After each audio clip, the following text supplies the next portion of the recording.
Yes, thank you, Mr. Chair. And thank you, Attorney General, for being here. As we've been discussing today, the Department of Justice's ability to achieve its public safety mission will be severely hampered by reducing funding to fiscal year 22 enacted levels. A number of my colleagues have pointed out the impact on various aspects of the department. I wanted to just focus, if I can, for a moment on the Bureau of Alcohol, Tobacco, Firearms, and Explosives in particular. ATF plays a key role in addressing gun violence crisis in our nation. It's the only federal agency that I'm aware that ensures gun dealers and manufacturers are following federal law and is uniquely positioned to investigate and prevent firearms trafficking. However, for years, ATF has been starved of resources and understaffed. Although its goal is to inspect each license holder once every 5 years, a recent report indicated the ATF only inspects around 7% of federal firearm license each year, making it virtually impossible to ensure dealers are maintaining compliance with even the most basic requirements. Can you just comment, sir, on the effect that cuts to the agency would have on its ability to properly inspect gun dealers? Well, the ATF has two obligations. One is directly fighting violent crime through their work in tracing of stolen guns at crime scenes, ballistics with respect to crime scenes, participating in the anti-trafficking task forces. And then the other side of their obligations are the ones that you've also described with respect to inspecting gun dealers, to ensure that the rules that Congress has passed about who's prohibited from holding a gun, former felons, for example, are enforced.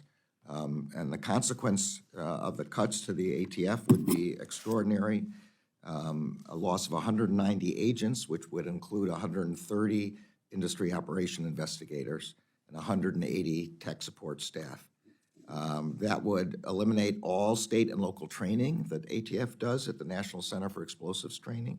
It will increase the amount of time necessary to trace a gun found at a crime scene by more than 2 months. But by eliminating the 130 industry operations investigators that you're talking about, it would make it completely impossible to make the kinds of inspections every 5 years that you were asking.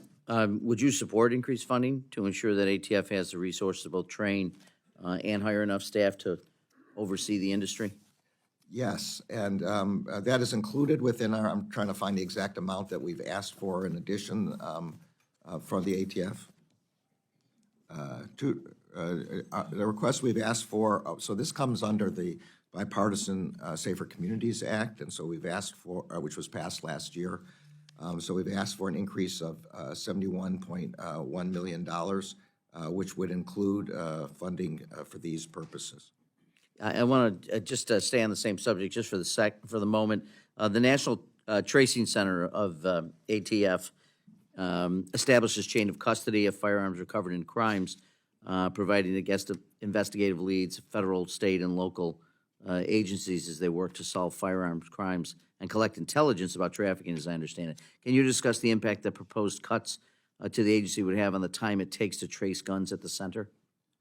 You know, I don't know the exact amount of time that it would take, but obviously with that many fewer people available to do the tracing at the center, it would take enormously, you know, a longer amount of time. I think the specific thing that I cited was 2 months for tracing. So I'm not sure whether that answers the question that you're asking, but I think this is exactly the question that you were asking. It would increase by 2 months the amount of time at the National Tracing Center. Very good, which would obviously severely hamper investigations. Yes. I want to just, with the remaining few seconds I have, I represent Rochester, New York, in the midst of devastating cycle of gun violence. The number of homicides in 2021 was a record high of 84 last year, nearly the same amount. And I've asked for the department to prioritize firearm prosecutions and organize enhanced collaborations between state and local partners.